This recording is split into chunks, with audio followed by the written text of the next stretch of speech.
Safety.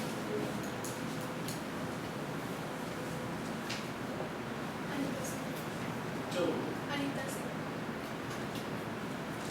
काजल, Manisha.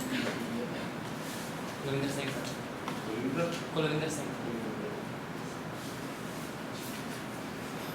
Pooja. Pooja. Uttarakhand. Uttarakhand. किरण बाला, Rumani. Rumani. Rumani.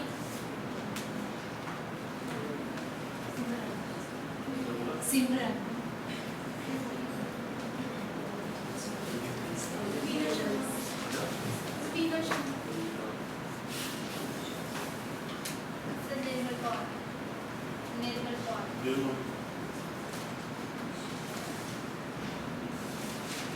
Sushma Rani. Saloni Kashyap.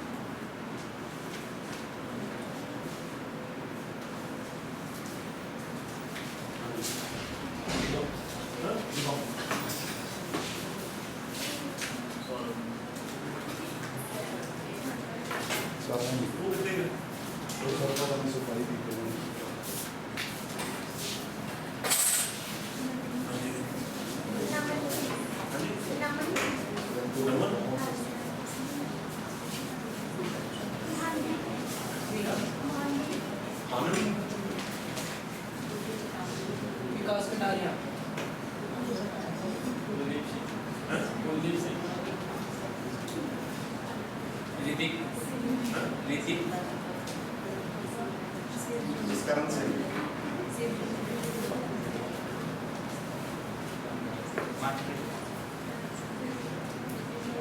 Sandeep Kumar,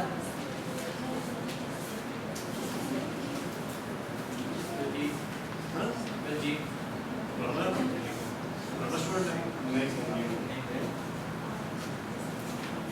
Sandeep Kaur.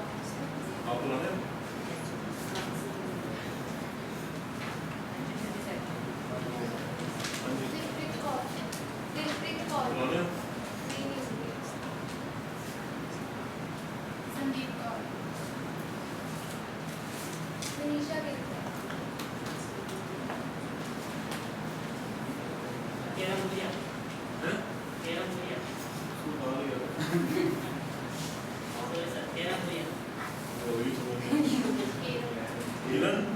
भैया, भैया,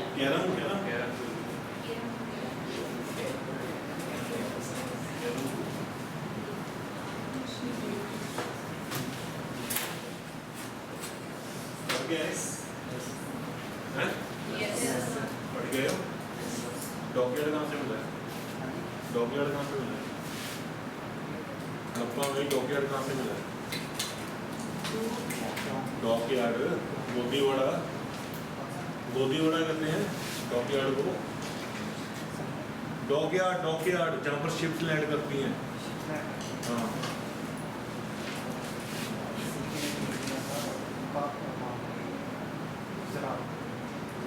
ये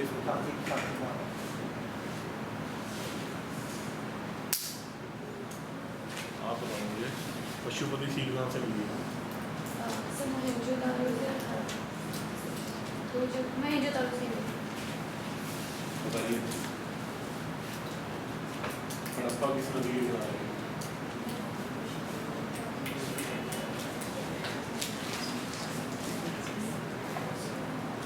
किस नदी के किनारे?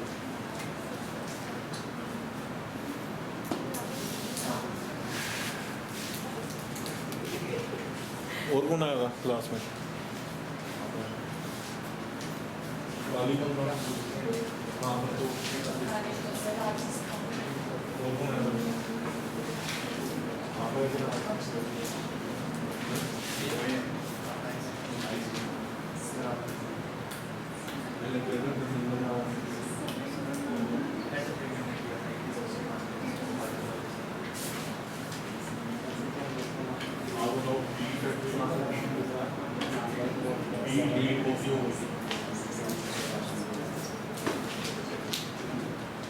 और कौन आया? और कौन आया? आए थे? और बच्चे नहीं थे? हाँ, भी आए। गाइस कहाँ से मिला?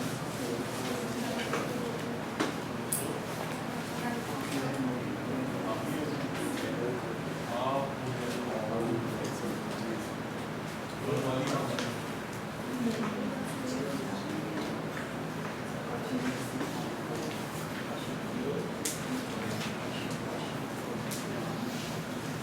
बनवाली है? बनवाली कितने?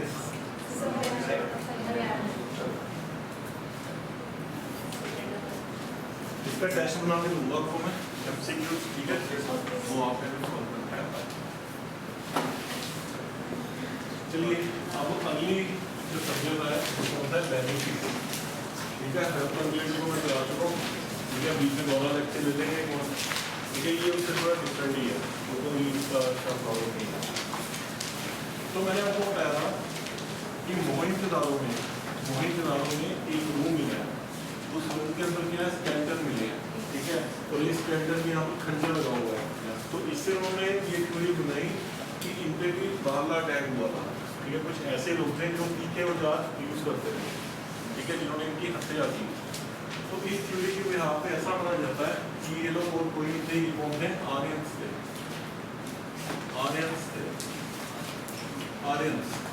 ठीक है? अब इसमें दो टर्म्स को देखना है। पहला वैदिक, जिस पीरियड में आर्यंस आए उस पीरियड को हम वैदिक पीरियड भी कहते हैं। क्यों? क्योंकि वेद इन लोगों ने लिखे, और इस पीरियड की जो हमको ज्ञान मिलता है, इसके बारे में हमको जो भी इंफॉर्मेशन मिलती है वो वेदों से मिलती है, ठीक है?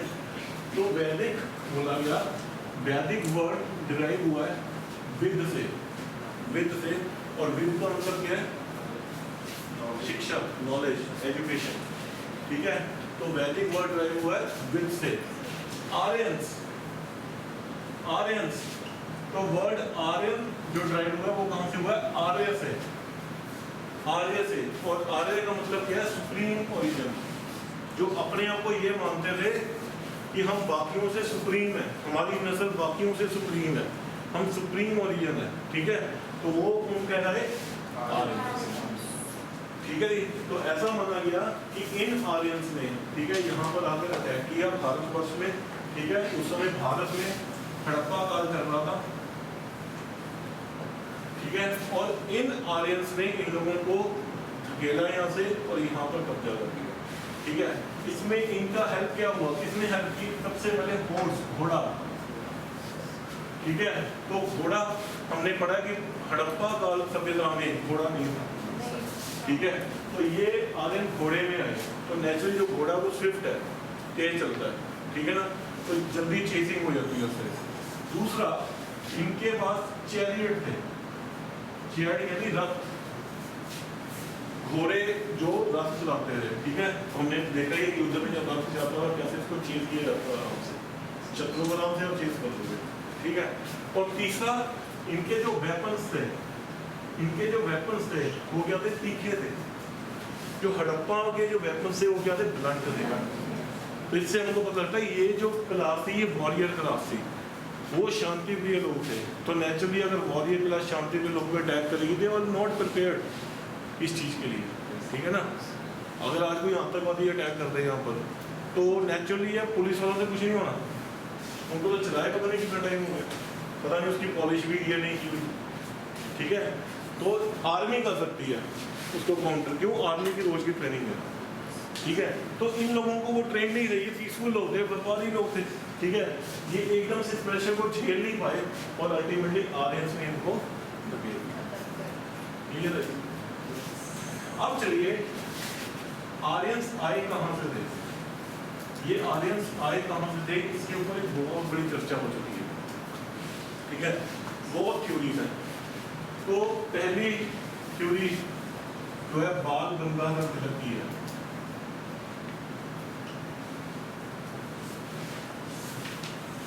तो बाल गंगाधर तिलक कहां से कहते हैं? थे आर्टिक रीजन से। जो आर्टिक रीजन है कौन सा? नॉर्थ पोल का रीजन, ये रीजन। अब इस रीजन की खासियत क्या है? पहली बात यहाँ पर 12 महीने बर्फ रहती है, पता है आपको? Yes, sir. ठीक है। दूसरा, इस रीजन की अगर आपने ज्योग्राफी ध्यान से पढ़ी होगी, क्या खासियत है, यहाँ 6 महीने दिन रहता है, 6 महीने रात होती है। Yes, sir. बाल गंगाधर तिलक ने क्या बोला, किस लिहाज में ये बोला? उन्होंने बोला जब मैंने ऋग्वेद को पढ़ा, जब उनको जेल में बंद किया हुआ था, हम बताएंगे नेशनल मूवमेंट में उनको जेल में बंद कर दिया था, ठीक है, जब उन्होंने चापेकर ब्रदर्स को सपोर्ट कर दिया, ठीक है, तो उसमें उन्होंने वेदों को पढ़ा, तो उन्होंने बोला जब मैंने ऋग्वेद पढ़ा उसमें ये ऐसी जगह के बारे में रेफरेंस आ रही है जहाँ पर 6 महीने दिन रहता है, 6 महीने रात रहती है। अगर ऋग्वेद में ऐसी कोई बात आई है तो नेचुरली हो सकता है ये कहाँ से आए हैं, थ्योरी है, ठीक है। दूसरी जो इंपॉर्टेंट थ्योरी है वो क्या, sir William Jones, sir William Jones, ये मॉडर्न इंडिया में बहुत इंपॉर्टेंट शख्सियत पैदा होगी, ये मॉडर्न इंडिया में ये बहुत इंपॉर्टेंट पर्सन होगा ये। क्यों? देखिए ब्रिटिशर्स यहाँ पर थे, हम लोगों पे राज कर रहे थे, ठीक है। अगर मैं किसी अनजान पैलेस में जाता हूँ, उन लोगों पे राज करना चाहता हूँ, तो सबसे पहली कंडीशन क्या है, मुझे उन लोगों को जानना चाहिए। भैया ये है कैसे, कहीं ये हो ना मैं सुल्तान, अब ये 10 तलवारें और निकल जाए, फिर भागना पड़ेगा मुझे, ठीक है ना। पहले देख तो लो उन लोगों का कल्चर क्या है, उन लोगों की हिस्ट्री क्या है। तो उस समय लॉर्ड वेरिंग हैसिंग होते थे, लॉर्ड वेरिंग हैसिंग, उन्होंने भारत का कल्चर पढ़ने के लिए, भैया जिन लोगों पे राज करना उनका कल्चर तो पढ़ लो कैसा है, ठीक है, उनके लिए कल्चर को पढ़ने के लिए उसने एक सोसाइटी बनाई थी जिसका नाम क्या था, एशियाटिक सोसाइटी ऑफ बंगाल, जिसको बाद में एशियाटिक सोसाइटी ऑफ इंडिया में कन्वर्ट कर दिया, ठीक है। तो इसमें क्या था, मुसलमानों के ग्रंथों को पढ़ा गया, सिखों के ग्रंथों को पढ़ा गया, हिंदुओं के ग्रंथों को पढ़ा गया, देखा भैया इनका कल्चर कैसा है, ये क्या लोग थे, इनमें क्या क्या खासियत है, इनमें क्या क्या कमजोरियां हैं, ठीक है। तो जब विलियम जोन्स इनके हेड थे सोसाइटी के, तो जब विलियम जोन्स ने ऋग्वेद को पढ़ा तो उन्होंने ये बोला, उनकी कंक्लूजन ये थी कि ये जो आए थे कहां से आए थे, यूरोप, यूरोप से। क्लियर है इसमें, क्लियर है। तीसरा, अविनाश चंद्र, सर अविनाश चंद्र, जो अविनाश चंद्र थे, उन्होंने क्या बोला कि ये लोग कहीं बाहर से नहीं आए थे, ये लोग यहीं के लोग थे।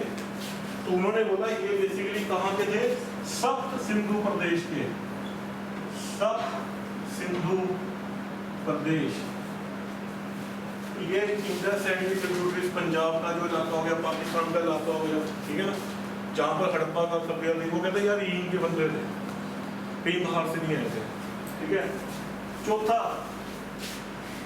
सर गंगानाथ झा, सर गंगानाथ झा, तो इन्होंने क्या बोला, ये कहाँ से आते, ब्रह्म ऋषि प्रदेश थे, ब्रह्म ऋषि प्रदेश, ब्रह्म ऋषि प्रदेश, ब्रह्म ऋषि प्रदेश, ब्रह्म ऋषि प्रदेश कौन सा हुआ, यूपी, गंगा वैली, जो गंगा का इलाका है, सारा गंगा का जो प्लेन है, गंगा का जो दुआब है, ये यूपी बिहार का जो एरिया हुआ, इसको क्या बोला गया, ब्रह्म ऋषि प्रदेश। क्लियर है जी। चौथी, सर संपूर्णानंद, सर संपूर्णानंद, तो संपूर्णानंद जी ने जो थ्योरी बताई थी, उन्होंने बोला था कि ये लोग कहां से आए हैं, यूरेशिया से आए हैं, Eurasia, what do you mean by Eurasia, Europe और एशिया का जो बॉर्डर एरिया है, जहाँ पर लैंड आपस में मिक्सअप होते हैं, उसको उन्होंने यूरेशिया बोला। यूरेशिया में कौन कौन सी कंट्रीज आती हैं, Tajikistan, Turkmenistan, Uzbekistan, Kazakhstan, Kyrgyzstan. तो ये 5 कंट्री किसमें आती हैं? यूरेशिया में, यूरोप का बॉर्डर है। हाँ जी, सर रिपीट कर दो। हाँ, Tajikistan, Turkmenistan, Uzbekistan, Kazakhstan, Kyrgyzstan.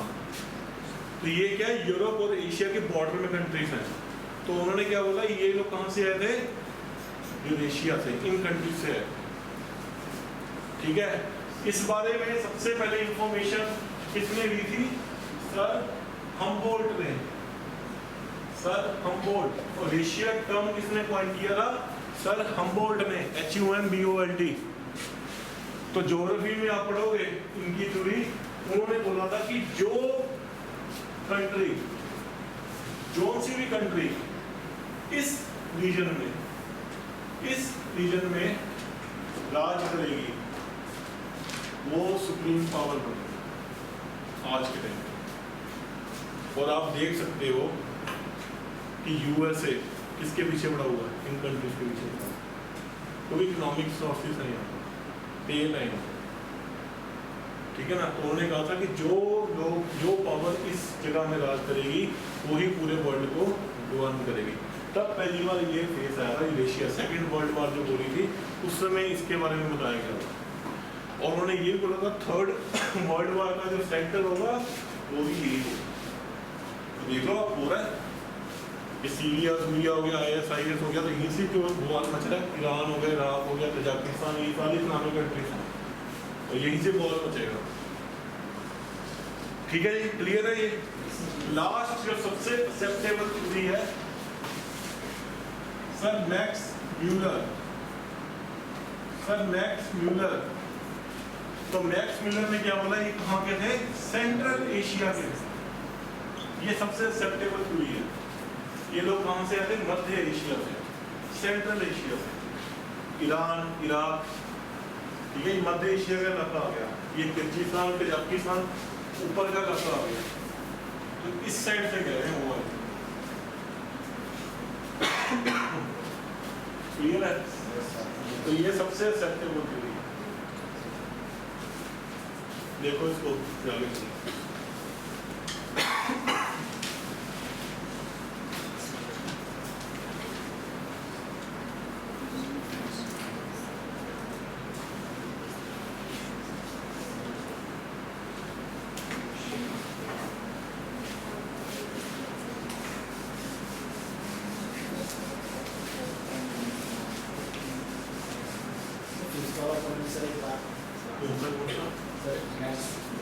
Maximum उन्होंने कहा था सेंट्रल एशिया, मध्य एशिया जैसे ईरान, इराक की।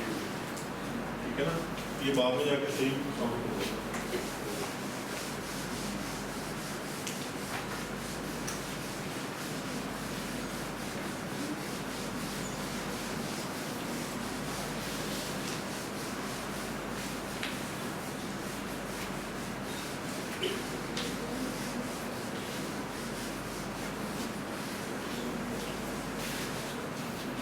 तो इस पीरियड को पढ़ने के लिए सोर्सेज क्या हैं? सोर्सेज टू स्टडी द वैदिक पीरियड। ठीक है, तो सबसे इंपॉर्टेंट जो सोर्सेज हैं वो क्या है? वैदिक टेक्स्ट, वैदिक टेक्स्ट यानी वेद। वेद कितने टाइप के हैं? 4। पहला ऋग्वेद, दूसरा सामवेद, तीसरा यजुर्वेद, चौथा अथर्ववेद।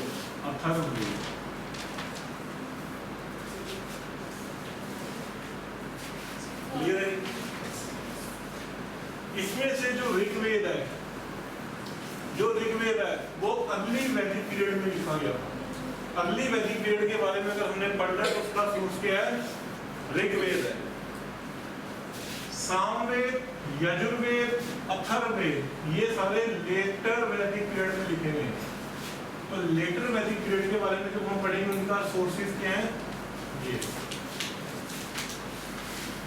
ठीक है, इसके अलावा अगले ग्रंथ कौन से हैं? ब्राह्मणास। तो वेद क्या मंत्र है? वेद क्या मंत्रों का संग्रह है। पर आम आदमी के समझ में तो नहीं आएगा। अगर पंडित जी को यहाँ बैठा दिया, जब वो मंत्र बोलेंगे आपको उसका समझ नहीं आएगा।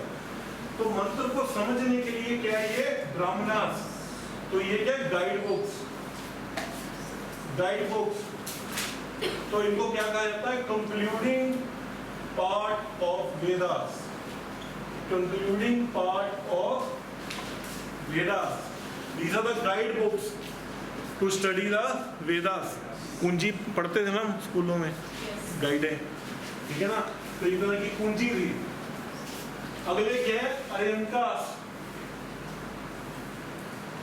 अर्यंकास, तो अर्यंकास क्या है, ऐसी किताबें हैं जो जंगलों में, फॉरेस्ट में लिखी गई, जंगलों में लिखी गई, फॉरेस्ट में ऋषि मुनि बैठे होते थे, ठीक है ना, जंगलों में, तो जंगलों में ये अर्यंकास लिखी गई थी। इसको डेंजरस बुक्स भी कहा गया है, इसको डेंजरस बुक्स भी कहा गया है, क्योंकि ये जो किताबें होती थी ये गुरु के संदर्भ में ही पढ़ी जाती थी, अकेले नहीं पढ़ी जाती थी। अगर आप अकेले पढ़ लोगे तो भारी पड़ जाता हो, ठीक है ना। कई चीजें ऐसी होती हैं जो गुरु के सामने ही ठीक रहती हैं। अगर मैं आपको कहूँगा अकेले पढ़ लो, उसे पढ़ी नहीं होगा, ठीक है, आप में डाउट्स रहेंगे आपके दिमाग में, मैं समझाऊंगा तो वो ज़्यादा क्लियर हो जाएगा, ठीक है ना। आगे चलिए, उपनिषद,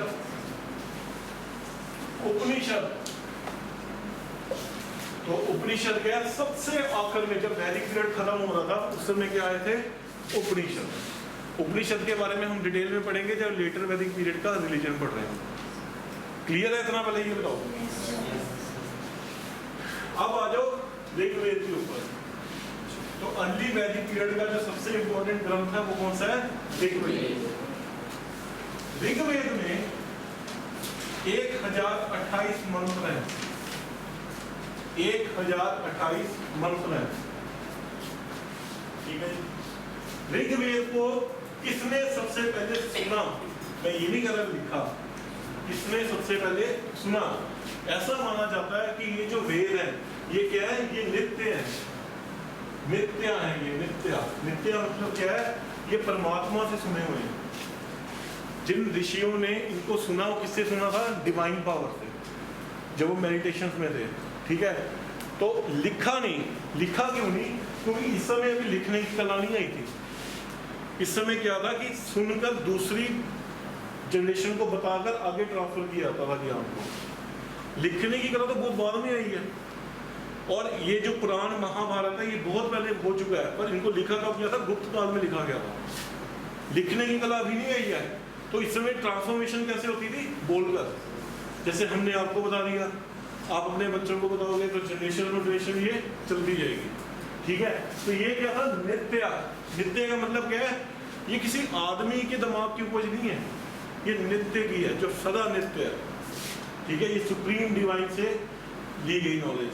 सबसे पहले जो ऋग्वेद के बारे में जिसने सुना इसको डिवाइन से, वो कौन थे, ऋषि वेदव्यास। तो ऋषि वेदव्यास ने सबसे पहले ऋग्वेद परमात्मा से सुने थे और उन्होंने आगे इसको ट्रांसफर किया, ठीक है। ऋग्वेद में 1028 मंत्र है, ठीक है।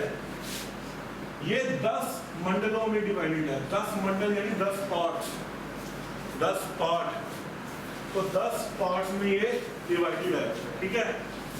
आगे चलें, ऐसा माना जाता है 2 से लेकर 7वां पार्ट जो है वो ओल्ड पार्ट है, पुराना पार्ट है, अर्ली वैदिक पीरियड में लिखा गया था। 2 से लेकर 7वां पार्ट जो है वो अर्ली वैदिक पीरियड में लिखा गया था, सबसे पुराना पार्ट है। और रिमेनिंग जो है 1, 8, 9 और 10, 1, 8, 9 और 10 ये बाद में जुड़े गए हैं, तो ये न्यू पार्ट है। समझ में आ गया था आपको? आगे लिखें, ये जो पार्ट्स हैं, ये जो पार्ट्स हैं इनको ऋषियों ने लिखा, हर पार्ट को एक पर्टिकुलर ऋषि ने लिखा और उसमें जो एडिशन की उसी के फैमिली में आगे जो बच्चे हैं उन्होंने एडिशन की। फॉर एग्जाम्पल दूसरे पार्ट को आपने लिखा तो बाद में दूसरे पार्ट में एडिशंस भी आपके कुल के बच्चों ने की, इनके कुल के बच्चों ने ही की। तीसरा पार्ट आपने लिखा तो आपके कुल के बच्चे उसको आगे एक्सपेंड करेंगे। ठीक है, ये डेडिकेटेड पार्ट्स हैं। ठीक है, इसलिए जो सेकंड पार्ट था, मैं इंपॉर्टेंट आपको बता देता हूँ, सेकंड पार्ट जो था वो किसने लिखा था? गृह सम्मत ऋषि ने। गृह सम्मत ऋषि ने, गृह सम्मत ऋषि ने। ये बुक में सब कुछ लिखा होगा, ये बुक में आपको बताइए, इसमें काफी कुछ होगा। गृह सम्मत ऋषि, इन्होंने दूसरा पार्ट लिखा था और इसके ऊपर एडिशंस किसने की थी? इन्हीं के वंशज ने, इन्हीं के बच्चे आ गए। ठीक है, तीसरा पार्ट विश्वामित्र ने, विश्वामित्र ने तीसरा पार्ट किसने लिखा था? विश्वामित्र ने। तो विश्वामित्र इसलिए इंपॉर्टेंट है, तीसरे जो पार्ट है, तीसरा मंडल है ऋग्वेद का, उसमें एक जो गायत्री मंत्र है, तो हम लोग गायत्री मंत्र उच्चारण करते हैं, वो कहां पर आया है? ऋग्वेद के तीसरे पार्ट में। ये क्वेश्चन कई बार आ चुका है। और विश्वामित्र ने गायत्री मंत्र बनाया था लोगों को आर्य जाति में लाने के लिए। ठीक है, वो जब गायत्री मंत्र को उच्चारण करते लोग आर्य जाति में कन्वर्ट हो जाते थे। ठीक है, तो ये आपने याद रखना है। आगे देखिए, और इंपॉर्टेंट कौन सा है? पांचवा मंडल। पांचवा मंडल किसने लिखा था? ऋषि अत्रि ने। ऋषि अत्रि ने पांचवा मंडल किसने लिखा? ऋषि अत्रि ने। चौथा मंडल किसने लिखा? ऋषि वामन देव ने। जैसे वामदेव भी कहते हैं, VAMDEV। ठीक है, ऋषि वामदेव, जैसे वामन देव भी कहते हैं, दो नाम से जाना जाता है। ठीक है, आगे चले, छठवां मंडल किसने लिखा? ऋषि भारद्वाज ने। ऋषि भारद्वाज ने। सातवां मंडल किसने लिखा था? ऋषि वशिष्ठ ने। ऋषि वशिष्ठ। देखो, आपने तो इस बुक को ही फॉलो करना है। ठीक है, आपने इसी बुक को फॉलो करना है, जो एक्स्ट्रा यहां से नोट करिए। ठीक है, फॉलो इसी को ही करना है, ये एनसीईआरटी पे बेस्ड है। ठीक है, इसी को ही 10-15 बार पढ़ लेना। एक्स्ट्रा जो आपको इन्फॉर्मेशन है मैं दे दूंगा, आपको कोई और बुक पढ़ने की जरूरत नहीं है। अगर ये चीज में नहीं हुई तो मैं आपको बता रहा हूँ, लिख लो। एक्स्ट्रा चीज ही है, नॉलेज के लिए, नॉलेज बढ़ जाएगी। ठीक है, आगे चलिए। आठवां मंडल किसने लिखा है? ऋषि कन्नव ने। ऋषि कन्नव ने। और 9वां मंडल किसने लिखा है? ऋषि अंगिरस ने। ऋषि अंगिरस, ANGIRAS। ऋषि अंगिरस। तो ऋषि अंगिरस कौन थे? ऑनलाइन क्लासेस तो लगाई हैं हमने। ऋषि अंगिरस कौन थे? भगवान कृष्ण के गुरु। भगवान कृष्ण के गुरु थे ऋषि अंगिरस। क्लियर है जी? और ऋग्वेद में क्या क्या मेंशन है, क्योंकि ऋग्वेद इंपॉर्टेंट है ना ज्यादा, बाकी में कंट्री नहीं है।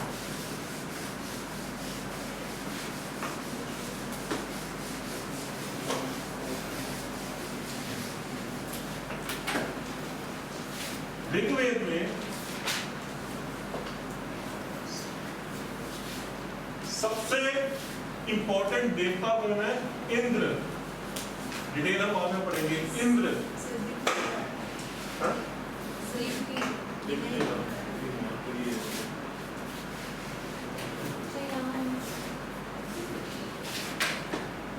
सबसे इंपॉर्टेंट देवता कौन है ऋग्वेद का? इंद्र। इंद्र। ठीक है जी। ऋग्वेद में सबसे इंपॉर्टेंट रिवर कौन सी है? सिंधु। सिंधु, जो इंडस रिवर, सिंध रिवर सबसे इंपॉर्टेंट रिवर है। ऋग्वेद में सबसे सेक्रेड रिवर कौन सी है? रिवर सरस्वती। सबसे सेक्रेड रिवर कौन सी है? रिवर सरस्वती। गंगा जो आज के टाइम में बहुत सेक्रेड है, गंगा को सिर्फ एक बार रेफरेंस दिया हुआ है, इसका ना गंगा उस समय सेक्रेड नहीं थी। गंगा तो बेसिकली स्वर्गों की नदी है ना, यहाँ की नदी है ही नहीं। आकाश गंगा का नाम नहीं सुना? गैलेक्सी। अगर आप हिंदू शास्त्र पढ़ेंगे तो उसमें क्या लिखा है कि ये जो रिवर थी ये स्वर्गों में बहती हुई, तभी आकाश मिल्की वो आकाश गंगा क्यों बोला है, जैसे गंगा बहती है तब में, तो ये स्वर्गों की रिवर थी। इसको ऋषियों ने तपस्या करके नीचे ले गए थे, क्योंकि तो यहाँ पर बहुत ज़्यादा इस एरिया में अकाल पड़ गया था, बारिश नहीं आ रही थी, लोग भूख से मरने लग पड़े थे, ठीक है ना। तो ऋषियों ने इसको तब से वापस लेके आए थे कि आप स्वर्गों से यहाँ पर आओ, यहाँ पर एग्रीकल्चर होगा, लोगों को फूड मिलेगा, ठीक है ना। तो ये जो रिवर थी ये स्वर्गों से आई, पर इसमें एक प्रॉब्लम आ गई थी। प्रॉब्लम क्या थी? इसका फ्लो बहुत ज़्यादा था। तो ये बोला गया कि जब रिवर आएगी तो ऐसे तो फिर धरती फट जाएगी, फ्लो कितना, स्वर्गों की रिवर है ना वो, स्वर्ग के आकाश है, खुला एरिया है। तो बाद में ऐसा माना जाता है कि लॉर्ड शिवा ने अपनी जटा में इसको धारण करके इसका फ्लो को कंट्रोल किया था, तभी ये रिवर आ सकी वहां पर, ठीक है ना। क्लियर है? कौन सी रिवर से नहीं इस एरिया को कहाँ के हो? यूपी के नहीं है? यूपी के हो तो यूपी में गंगा पानी है। जैसे हाँ, अच्छा कहाँ पर तारीख है? ये उत्तराखंड में गंगोत्री, ठीक है। तुम तो गंगा किनारे भी हो, ठीक है जी। यमुना, यमुना, यमुना का जिक्र कितनी बार है? 3 बार, 3 बार। ऐसा माना गया है जो ऋग्वेद है, ऋग्वेद है, ये कहां पर लिखा गया? सप्त सिंधु प्रदेश में, सप्त सिंधु प्रदेश में, यानी इंडस रिवर, रिवर सिंधु और उसकी जो ट्रिब्यूटरीज जहां पर है, यानी ये पंजाब का एरिया। तो ऐसा माना जाता है कि ये पंजाब के एरिया में, इंक्लूडिंग पाकिस्तान, पंजाब, ठीक है ना, इन एरिया में ऋग्वेद को लिखा गया। क्लियर है जी? ऋग्वेद के 7 अरेंकास, मैं बोला है अरेंकास के फर्स्ट बुक्स, ऋग्वेद के साथ 2 अरेंकास हैं, अरेंकास अटैच है। कौन से हैं? पहला ऐतरेय और दूसरा कौशितकी। ऋग्वेद के साथ अरेंका जो अटैच है वो कौन से है? ऐतरेय और कौशितकी। ऋग्वेद के साथ उपनिषद भी अटैच है, उपनिषद भी अटैच है, उपनिषद का भी नाम यही है, ऐतरेय और कौशितकी। क्लियर है? ऋग्वेद के साथ ब्राह्मणास भी अटैच है, ब्राह्मणास का भी नाम यही है, ऐतरेय और कौशितकी, ठीक है। एक ऐसा वेद है जिसके ब्राह्मण, उपवेद, उपनिषद और अरेंका से एक ही है। लर्न करने में आसान हो जाएगा, ठीक है ना। क्लियर है? ऋग्वेद देखो, इसको फिर आगे चले जाओ, देखो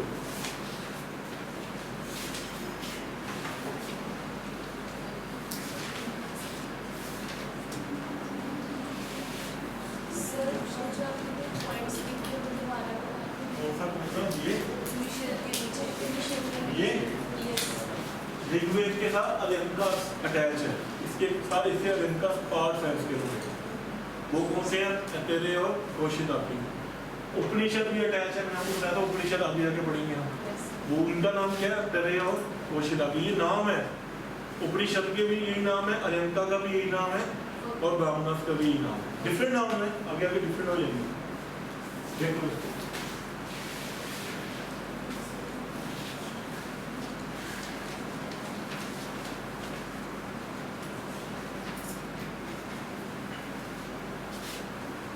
चलो आगे चलो, अगला है यजुर्वेद।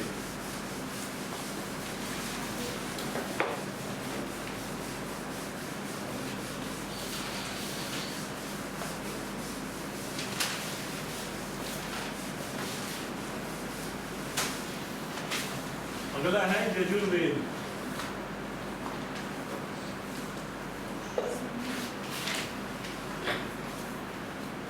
सबसे पहले किस ऋषि ने यजुर्वेद को सुना था? ऋषि अर्धवायु। स्पेलिंग चेक कर लेना आप। ऋषि अर्धवायु लिखा नहीं था, फिर बात बोल रहा हूं, सुना था। इससे सुप्रीम कोर्ट से, ठीक है। आगे चले, ऋग्वेद में क्या है? ऋग्वेद में रूल्स हैं। देखो है तो सारे मंत्र ही है, सामवेद में भी मंत्र है, अथर्ववेद में भी मंत्र है, मंत्रों के फॉर्म में लिखा हुआ है। ऋग्वेद में क्या है? ऐसे मंत्र हैं जो रूल्स हैं। रूल्स क्या है कि जब हमने यज्ञ करना है तो यज्ञ कैसे करना चाहिए, यज्ञ की जो वेदी बनती थी वो कैसी शेप की होनी चाहिए। अब मतलब जो ज्योमेट्री जो हम करते हैं, स्क्वायर, ट्रायंगल वगैरह, इसका जो जन्म हुआ है वो यहीं से हुआ है। जब वो यज्ञ की वेदी बनाते थे तो डायमेंशन से मापते थे, ठीक है ना। तो क्या आहुति देनी चाहिए, क्या मंत्र पढ़ने चाहिए, तो यज्ञ को कैसे परफॉर्म करना चाहिए, इसके बारे में जो डिटेल दी हुई है इसमें है यजुर्वेद, ठीक है। आगे चले, ये बहुत इंपॉर्टेंट वेद है। यजुर्वेद के साथ जो अर्यंकास अटैच है, अर्यंकास अटैच है, वो कौन कौन से हैं? पहले ततीरे अर्यंकार, ततीरे अर्यंकार, ये बहुत इंपॉर्टेंट है। सुना ना इसका? ततीरे रंग के बारे में नहीं सुना? दूसरा अर्यंक जो है वो कौन सा है?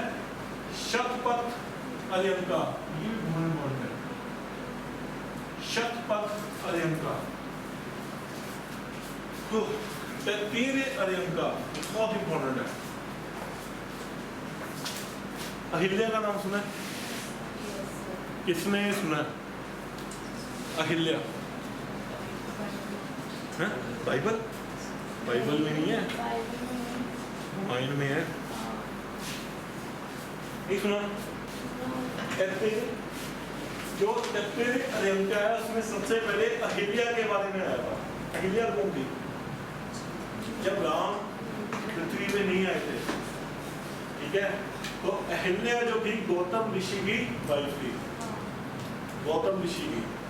तो ऐसा माना जाता है कि वो इतनी सुंदर थी, इतनी ब्यूटीफुल थी, जैसे पद्मावती के पीछे अलाउद्दीन खिलजी पड़ गया था ना, अहिल्या के पीछे इंद्र पड़ गया। इंद्र गॉड, डेमी गॉड में मानते हैं हम, ठीक है, तो इंद्र पड़ गए थे उनके पीछे, ठीक है। तो एक बार क्या हुआ, जब सुबह के समय जब ऋषि गौतम अपनी तपस्या के लिए गए, ठीक है, तो उसने क्या किया, इंद्र ने ऋषि गौतम का रूप धारण कर लिया और चुपके से कुटिया में जाकर अहिल्या के साथ संभोग किया।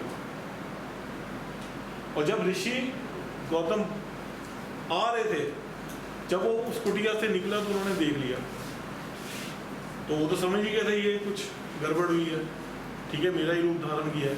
तो पहला श्राप उन्होंने किसको दिया? इंद्र को दिया कि मैं तुमको श्राप देता हूँ कि तुम नपुंसक हो जाओगे, आज से कभी किसी का सेक्स नहीं कर सकोगे। दूसरा श्राप उसने किसको दिया? अहिल्या को दिया, अपनी वाइफ को दिया। वो कहती मेरा क्या कसूर है इसमें? तो उसने बोला कि जब संभोग होता है तो मेरी बॉडी की एक सुगंध होती है, ठीक है, बॉडी की एक खुशबू होती है, तो वो तुमको पता होनी चाहिए। तो उसने इसको क्या दिया? श्राप दिया कि तुम अनंत काल तक पत्थर की शिला बन जाओगे,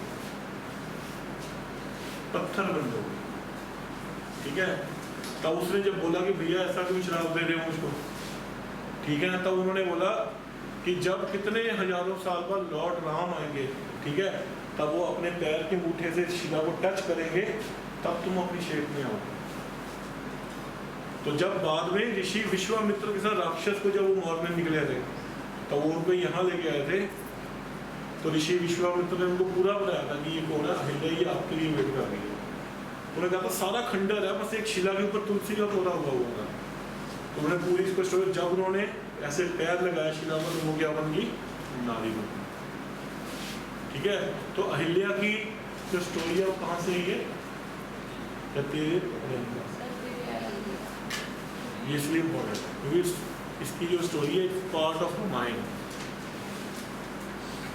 क्लियर है? आगे चले, इसके साथ उपनिषद कौन से अटैच है? पहला कंठ उपनिषद, बहुत इंपॉर्टेंट।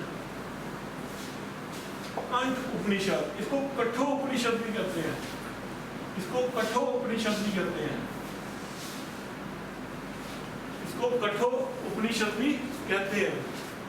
इसमें सबसे इंपॉर्टेंट जो है, कितनी बार क्वेश्चन आ चुका है, इसकी मैं स्टोरी आप लोग कहूँगा। यम नचिकेता संवाद, यम और नचिकेता के बीच में एक कन्वर्सेशन हुई। वो कन्वर्सेशन किसमें है? कठोपनिषद में। ये क्वेश्चन आईएएस में आ चुका है 2 बार। हाँ भाई, ये है यम, यम और नचिकेता। सुनो बस के बारे में। यम कौन है? यमराज, ये जो बैल में आते हैं बंदे को,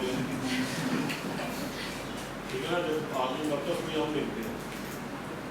तो ऐसा माना जाता है नचिकेता एक ब्राह्मण का बेटा था, छोटा बच्चा था, उसके पिता यज्ञ कर रहे थे, तो उसने अपने पिता से पूछा, पिताजी मृत्यु के बाद क्या होता है? तो कहते हैं मेरे को डिस्टर्ब क्यों कर रहा है, मैं अपना काम कर रहा हूँ, मुझे काम करने दो। पता नहीं, मेरी बच्चा जिद करना पड़ता है, मुझे बताओ मृत्यु के बाद क्या होता है। और उन्होंने बोला, जा मैं तुझे शराब देता हूँ, तो खुद पहले मृत्यु को प्राप्त हो जाए, फिर देखो पता लगेगा मृत्यु के बाद क्या होता है। अब बच्चा डर भी गया, बच्चा था, ठीक है, तो उसने क्या किया, उसने किसी से पूछा, तो कहते हैं आप यम से पूछो। कहते हैं यम कौन है? मृत्यु का देवता है, क्योंकि आदमी मरता है या कोई मरता है तो यम आता है। तो उसने यम की पूजा शुरू की, तो यम ने उसको दर्शन दिए। तो यम ने उसको बोला कि मैं तेरे प्राण नहीं हरूंगा, तो बच्चा है, उसने जो श्राप दे दिया, मैं तेरे प्राण नहीं हरूंगा, तो मुझसे जो पैसा जो मांगना मांग ले। तो उसने बोला कि मुझे एक क्वेश्चन का जवाब दे दो, मृत्यु क्या चीज है? मृत्यु के बाद क्या होता है? मृत्यु के बाद क्या अगला जन्म है या नहीं है? तो नचिकेता ने यम को बोला कि मुझे इन चीजों का जवाब चाहिए। यम ने बोला था कठोपनिषद में, तो मुझसे दौलत मांग लो, तो मुझसे हीरे मांग लो, जवाहरात मांग लो, प्रॉपर्टी मांग लो, गाय मांग लो, और ये चीज का जवाब मुझसे मत कुछ नहीं। भेद है, तो बड़े बड़े ज्ञानियों को ये भेद है, कितना तप किया उन लोगों ने, तब उनको ये चीजें पता लगी, पता नहीं मुझे भी ये चीज जाननी है। तो उन्होंने क्या बोला, अल्टीमेटली 2 मार्ग है। पहला मार्ग कौन सा है? प्रेम मार्ग, प्रेम, ठीक है, और दूसरा कौन सा है? श्रेय। प्रेम मार्ग कौन है? प्रेम मार्ग वो है जैसे हम लोग चल रहे हैं, जिंदगी जी रहे हैं, ठीक है, अपना खुशी अपनी जिंदगी जी रहे हैं, हम लोग इसमें चल रहे हैं प्रेम मार्ग में। और एक कौन सा है? श्रेय। श्रेय मार्ग में कौन चल रहा है? अपोस्टल। तो यम ने बोला जो श्रेय मार्ग में चलेगा वो आत्म ज्ञान को पाएगा, और जो आत्म ज्ञान को पाएगा वो मृत्यु के बाद मुक्ति की बन जाएगा, वापिस नहीं आएगा। तो ये जो ज्ञान उसने दिया था आत्म ज्ञान का, जो कितने सदियों से लुप्त था, सिर्फ ऋषियों को पता था, ये किसमें आया? कठोपनिषद। इसलिए ये क्वेश्चन नहीं हो रहा हमारी संस्कृति से भी हुआ। यम नचिकेता, ये क्या था? कठोपनिषद।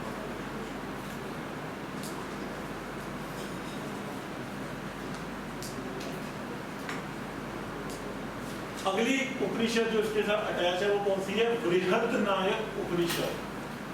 बृहदनायक, बृहद BRIHAD, बृहदनायक उपनिषद, ठीक है।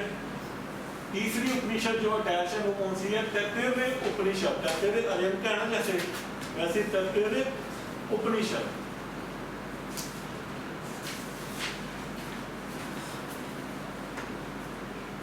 जो अटैच है इसके उपनिषद में कौन सी है? ईशा उपनिषद। ईशा ISHA, ईशा उपनिषद। देखो पढ़ना हुई है जो बुक मिली है, एक्स्ट्रा आपको मैंने बता दिया, आपको कोई बुक पढ़ने की जरूरत नहीं है, इससे मालूम नहीं आएगा।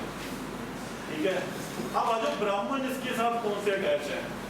सबसे इंपॉर्टेंट शत पथ ब्राह्मण, शत पथ ब्राह्मण, शत पथ ब्राह्मण। तो ये बहुत इंपॉर्टेंट क्वेश्चन है।